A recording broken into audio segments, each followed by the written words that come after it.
Hello everybody.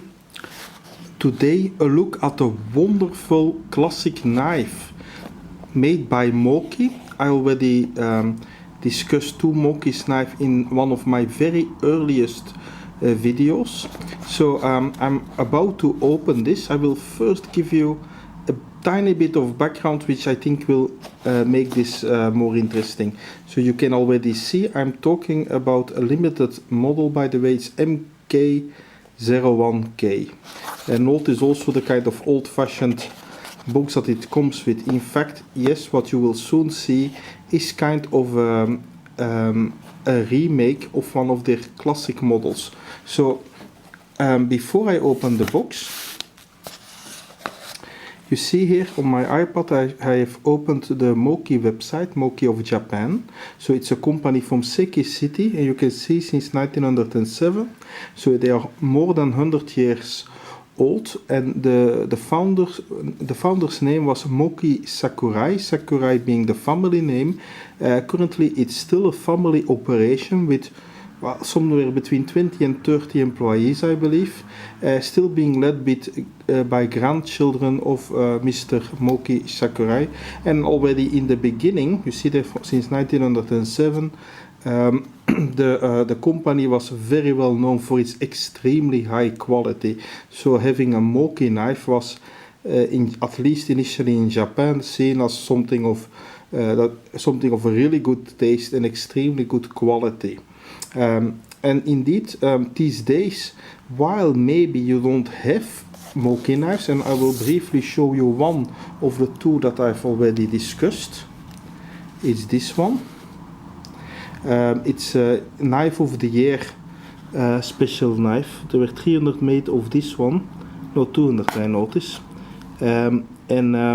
It's an interesting mix between the classic being a very classic gentlemanly backlocking folder, but with a micarta handle, and then very tastefully tiny bits of abalone and mother of pearl inlay. So I already discussed this one before. You can see what kind of a timeless, lovely knife this is, made to a really custom quality. And if you have not yet seen these, there is a very good chance that you had this one already in your hands. This is the Spyderco Cali 3. This is a ZTP version with carbon fiber handles, and there is also the very popular classic Cali 3 that's not made anymore with G10 handles. Well, if I'm correct, and I believe I am, I read a few times that Moki, being a popular subcontractor for Western brands that outsource not to reduce cost, but for practical problems, because they cannot manufacture themselves certain knives, for example, and we want really high quality. Well, in this case, Spyderco, if I'm not mistaken, and I really don't think so, outsourced the production of the Cali 3 design to Moki, and everybody who held the Cali 3 knows that this is a fantastic knife. The quality is absolutely nothing to, it's as good as anything from anybody, I would say. So to give you here a background about the general quality of Moki knives, and that Western brands like it for their own production. There are, by the way, also I believe a few other Spydercos that were made by Moki. There are also Almars that were made by Moki, etc. So coming back here to this special edition, I open the box.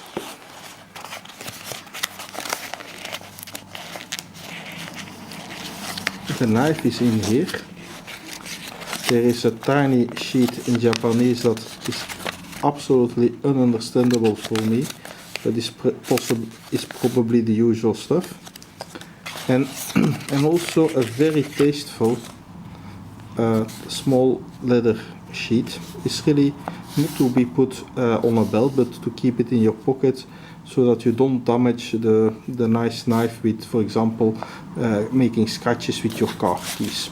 So let's see now the knife. So here we have it. This model, so I mentioned it already, is called the MK-01K, also called the Renaissance, because I go back here now to the website. This is this knife is in fact the Renaissance of their classic knife that was here in the logo. I'm not certain, you can see this was really a flagship knife by Moki. I'm not certain if this is originally a model of 1907, if this was one of the first ones. I'm not certain, but I know that it is an old slip joint Moki that is now being made again in the limited production. It does look somewhat American, like the typical traditional American slip joint folders, but then it also has its own character. So before we look closer at the finish and so on, a few cold hard details. It's only 47 grams heavy, so well, there's still quite a bit of metal here in the bolsters, so you can see why it's not feather light, but it's largely light enough. The blade is 2 mm thick, making it a really good slicer also for fruit and so on. You can also easily open cardboard with it and whatnot, but of course it's not designed for bushcraft as an example. It's really a gentlemanly pocket knife. What else do you want to know about this? 65 mm blade. Now I have to check actually, because I got that from the spec and I didn't check from where they measured if it's the complete blade. Yeah, it's indeed, it seems to be really from the tip of the blade to the handle, meaning in fact the cutting edge is even a bit smaller. It's around 55 millimeters, so it's really pretty small. The handle is 85 millimeter long in total, that means 15 centimeter in total, which is around 6 inches long in total. That gives you an idea here, and 3.5 inches closed, blade 2.5 inches. So that's roughly the idea. So okay, it's a classical slip joint. Notice it is totally perfectly made. There's a very small gaps left and right of the blade, between the blade and the handle. It doesn't rub against it. You can see here this is really Moki offering totally custom quality. Everything is totally smooth. This is as nice, I mentioned that, as anything from anybody. You barely notice where except for the metal texture, but you barely notice where you go from metal to wood. There's no gap, no ridge. It's totally nicely done and nicely rounded everywhere here, so no sharp sides here. Also internally you don't feel anything sharp. Pins very nicely sunk, don't stick out at all. My beloved German eyes, for example, the Karel Schlieper ones, they tend to stick out a bit, which is charming, but look here, it's also, you can see it's also possible to do it totally slick. The logo here, kind of a shield. Well, it's not the logo of Moki, it's kind of a shield there. A very small lanyard hole. Well, you can put something really small in it should you want to. So I mentioned already that the wood is cocobolo, being that a nice dark hardwood, tropical hardwood. And so it's a slip joint. It does not have really a choil to protect your finger from closing, but this part here, this ricasso part, being the unsharpened part, if you can put your finger there, a bit like a choil, you could say, which will help to protect it if you would hit something. And it also, you see this part sticking out a bit, it will also make certain, the way this is made internally, that the blade does not touch the back spring. So that's why it should really last for a long time. I forgot to mention the blade steel. Let me see if you can see it. Yes, AUS 8 Japan. So AUS 8 is a pretty decent mid-range Japanese steel. It's often compared to 440C in general quality, which I think, personally, I think that 440C is really very good. Some people rate it a bit higher, some rate it a bit lower. I must say, for the price of this limited edition, I would have preferred that it would have been like this Moki in VG10 steel, which is still a notch higher. But if we are really honest to ourselves, this steel for the typical use that the knife will get is largely good enough and will probably rust less easily than VG10. Not that VG10 rusts easily, but I had it rust because of my sweat close to the sea once with one knife, and probably this won't happen here. Notice also the very long nail nick. It makes this quite peculiar in look. I think this is very elegant. If I have to have a criticism about this, so yes, AOS 8 I mentioned already, maybe for the price it could have been a bit higher end. Also, the backspring is not very strong, so you can see it's quite easy to close the knife. So it's a slip joint that is clearly not for the heavier use work, but as I mentioned, for the typical use that this knife will see, it shouldn't be an issue. Notice also this is perfectly flush when the knife is open. You barely feel the gap here between the blade and the spring. So let's put it here in its little bag. It's really a lovely kind of quite thick leather actually, like this. So this is how you should carry it in your pocket. It won't fall out. I've had that with another knife, which was quite embarrassing. If you have a nice leather sheet and the knife falls out and it's still useless.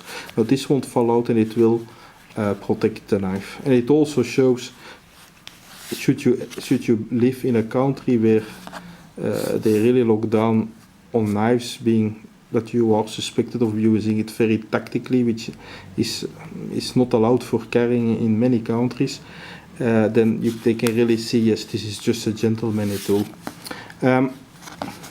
Yes, so all in all, I think this being a limited edition, if you are into traditional knives, like you could say that the classical peanut, the classical Barlow, the classical Trapper, that kind of American style knives, I think you owe it to yourself to also test this lovely little Moki knife, which is fantastic belly here. There's a real belly here. You notice that it's really handy to cut, to make really quite long cuts in a way. Well, considering the size, of course. I have here another knife, which is a lot cheaper. It's not my classic Victorinox Alox Soldier that I carry often. This is another variant of the Pioneer, or of the Soldier, you could say, with only the blade. Look at this. It's very cheap. It's quite difficult to find because it's almost impossible to find this Victorinox, which is only a knife without any extra thing. So this cost, well, it cost 5 times less than that one, than the Moki. The steel is less good of the Victorinox. It's hot, but again, for the typical use, not such an issue. And in both cases, by the way, they will sharpen easily, and the Moki comes admirably sharp out of the box. Really, it's dry shavingly sharp. Now here, this one also pretty light. It has a somewhat thicker blade, as you can see, the Victorinox. Ah no, I thought it felt thicker. So I must measure. Sorry, my dear audience. Let me measure this briefly. Ah no, it's the same. It's also around 2 mm. I have to check with my Alox Soldier. Maybe that one is a bit thicker. So here, just to give you an idea, if you like old classic, good performing slip joint knife, perhaps also check this very simple Victorinox. That is rare, that you can rarely find. So all in all, I think this is recommended, showing really the history of a knife brand that's 100 years old, and that is, I think, in the West somewhat underrated, or maybe not underrated because it always gets rave reviews, but underbought, you could say. And indeed, instead of, next time you would buy a Seki Japan-made Spyderco, perhaps why not investigate in something that carries the brand name of the real manufacturer of some of them. So being Moki, top quality company, lovely, timeless design. I hope you found this interesting, and as usual, feel free to leave feedback.